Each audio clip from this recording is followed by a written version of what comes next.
Hi, Daniel Hilliard here, co-creator and artist on Image Comics Plastic, and you're watching 9.9 Comics with Chris and Kyle.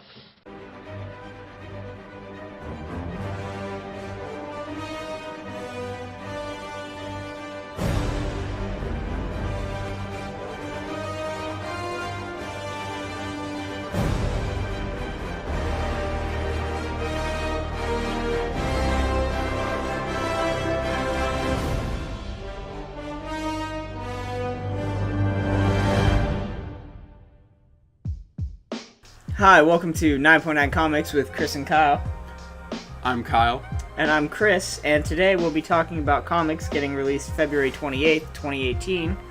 To start things off, as usual, we're going to start with DC. We have Doom Patrol JLA Special Number 1. This is part of the Milk Wars run. It is kind of a cool one because it's the Doom Patrol team-up versus, obviously, the JLA. So that's going to be fun. Moving on from there, we have Silencer number 2.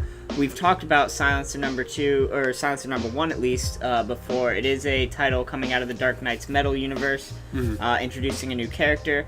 Super exciting. Number 1 did really well. That's the assassin that they mentioned in the casting. Yes.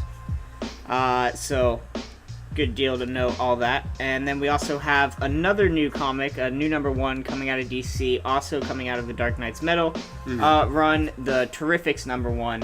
So this is a team up of previously used sort of like sidebar heroes that they're like niche heroes that are and of course Mr. Terrific is the leader of the group, which I'm personally he's one of my guilty pleasures. I love Mr. Terrific. He's really cheesy, especially the fair play but great. I want a fair play jacket now. It's so great. I love Mr. Terrific. And it's also got like Plastic Man and a couple other people. So people that you know, but they're not the top tiers, so it's nice to see them getting a team up in their own run, especially at Dark Knight's Metal, since they all had sort of a role to play in the events of Metal.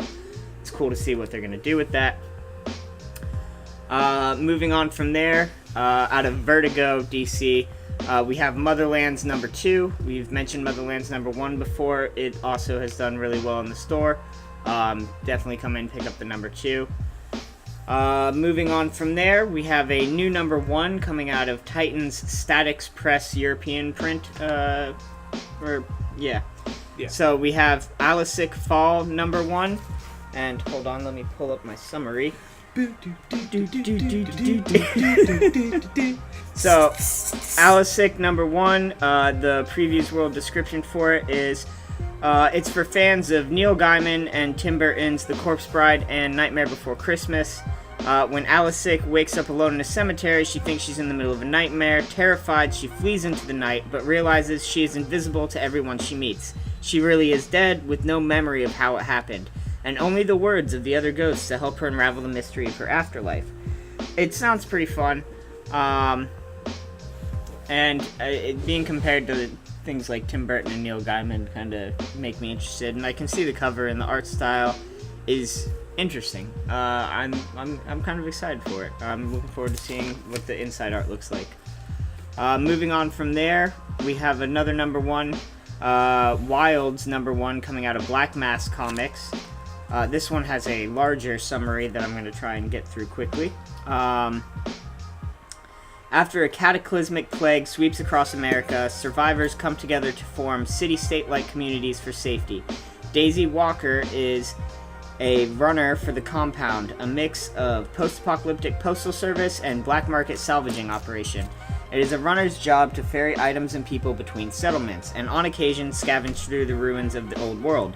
Daisy is the best there is at what she does. Out beyond the settlement walls are innumerable dangers, feral animals, crumbling structures, and abominations.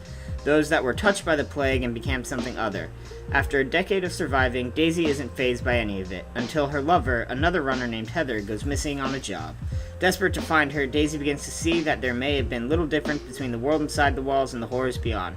From writer Vita Ayala, Bitch Planet triple feature, Wonder Woman Annual, and Emily Pearson cult classic, with colors by Marissa Luis, Spell on Wheels, and covers by Natasha Alterici. Heathen comes this bold tale of surviving in bleak times.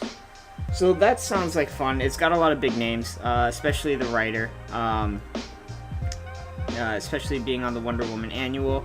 And Bitch Planet Triple Feature was one that we had pegged a while back, early in our time doing this. Early in the olden days. So that's exciting. Then we have a number 1 coming out of Boom Studios. This one really needs no explanation. Right. Jim Henson's Labyrinth, number 1. Yeah. That's really... If you don't know what Labyrinth is, you should probably go check it out. It's awesome, especially David Bowie. Because then you'll get the power. Who's got the power? What power?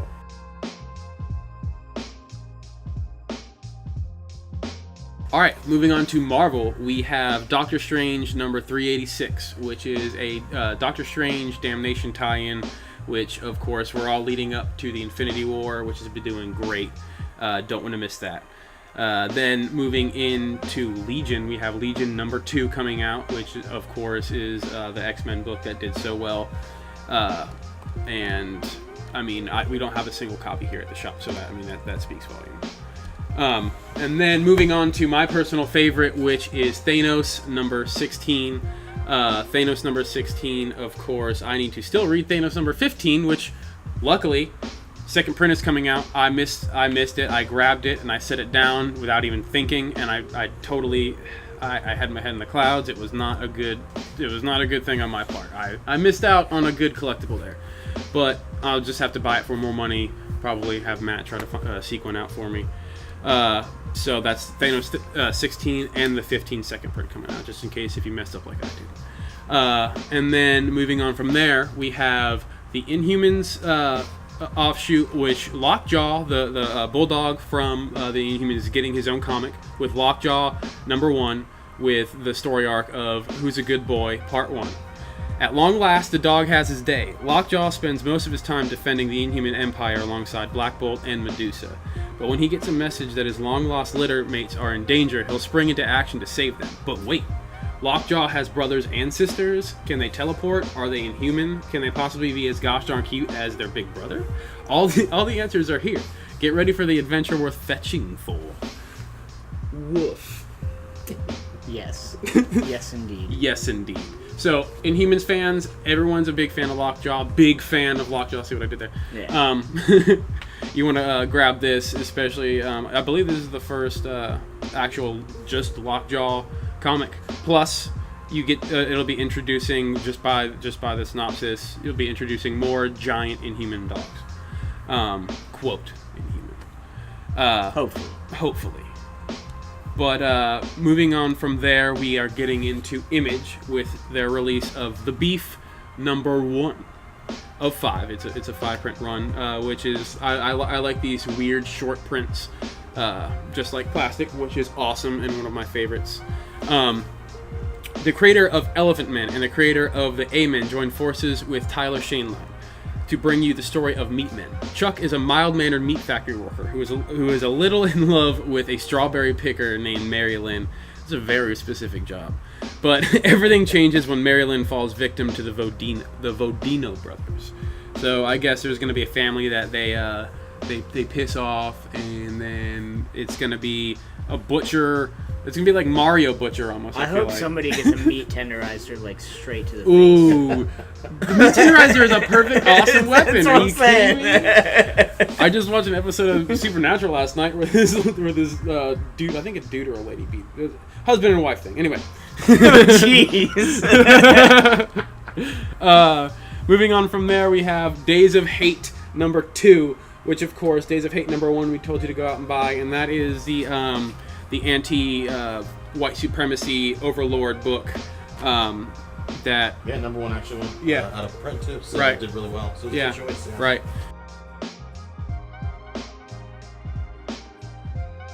Moving into IDW with their release of Rick Veitch, the One, number 1, which of course is a book from back in the day, which predates both The Watchmen and the Dark Knight Returns. But it's one of those Cold War cult books to where we're kind of in the same place right now as not with the I guess so, but different circumstances, same scenario. Yeah, exactly. So it's a good time to be looking back on these books because it hits home at this time. But so I guess it's a perfect time for him to come out with another The One. Rick Veitch's groundbreaking series has been called The Last Word on Superheroes. It is a world-spanning, continent-crushing, over-the-top adventure story that brings the United States and Russia to the brink of annihilation, from both nuclear warheads and crazed superheroes run amok. So, I mean, it's like The Watchmen, but I mean, this predates The Watchmen, so I guess The Watchmen is a lot like this.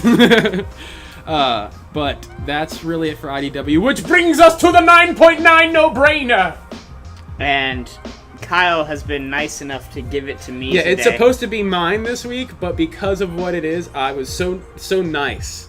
It's just the greatest friend in the world as to give it to him. It really is, and wow am I excited for it. We have Mira, Queen of Atlantis, #1. This is a huge deal. It's Mira's first standalone run. This is Aquaman, but it has Mira on it. Yeah, we got it because it's a big Mira image. Which brings us to the next point, is the variant cover for Mira, Queen of Atlantis #1 is done by Stanley Lau, who's been doing those really nice Supergirl variant covers that have been selling out, like, day one. So he's going to be doing some Mira covers, I believe, up until at least 4 we saw. And that is huge. Highly sought after covers, even for Supergirl. Yeah, that's what I was saying. Is the I Supergirl haven't read a single Rebirth Supergirl or new DC Supergirl now that we're into the past Rebirth. But I own like 5 Stanley Lau Supergirl covers just because they're all so good. Yeah. And I mean, on top of it, it being a first Mira comic, I mean, it's kind of worth looking into as well. So I mean, it's like the other comic book before. It's a double hitter. It's exciting for me because it's her first standalone run. Right. And while Mira did get a little bit of attention in the more recent Justice League movie, a lot of people don't know about her. She flies under the radar a lot, and so this is a huge deal for me, to people understanding why the Aquaman comics get to be as good as they are. It's not just Aquaman. He's got a background of great characters to help build the story. And it's a lot of fun. Who do you think rules Atlantis while Aquaman's up in space fiddle-faddling with the Justice League? Spoiler alert, it's called Queen of Atlantis for a reason. Arthur Curry isn't the King of Atlantis. Oh, okay. Cool. Interesting. Because they're not married yet. Oh, okay, so this is predates. Okay. Because of the retcon, so yeah. I'm This is still good times. My subconscious Aquaman is still Hookhand 90s Aquaman. So this is a super exciting no-brainer for me. Being a huge Aquaman fan, that's why he let me have it. You can tell by his hat how much he likes Aquaman. Well, I'm wearing my new shoes. I'm kidding. Anyway, I have these new red shoes. They match my Flash hat. Yeah, he's just trying to troll our Flash friend. Anyway, thank you for watching, and I'd just like to personally thank Daniel Hilliard for giving us that awesome intro.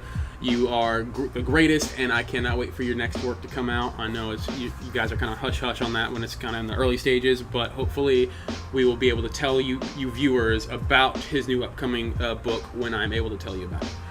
But with that, like, subscribe, comment, and remember that we're not wrong when it comes to the 9.9 no-brainer. I mean, we're so good at this. We've been doing it for close to a year now, taking a couple of times off for holidays and stuff in emergency situations. I'd say we pretty much got it down to a relative science. Right, and listening to myself, I can say that if I actually did want to sell all the comics that I bought because of this show, I would make at least I'm a collector, 300%. So I could make at least a 300% profit on over half of my collection. Right. Because over half of my comics sell for at least $15 on the internet.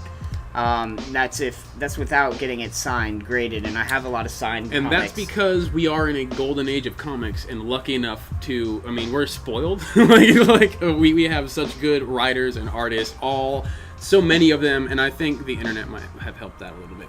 But we're just lucky, and I'm glad that you guys are here to be there and share this awesome time in comics with us. Thank you for watching and being there every week for us. We really appreciate it.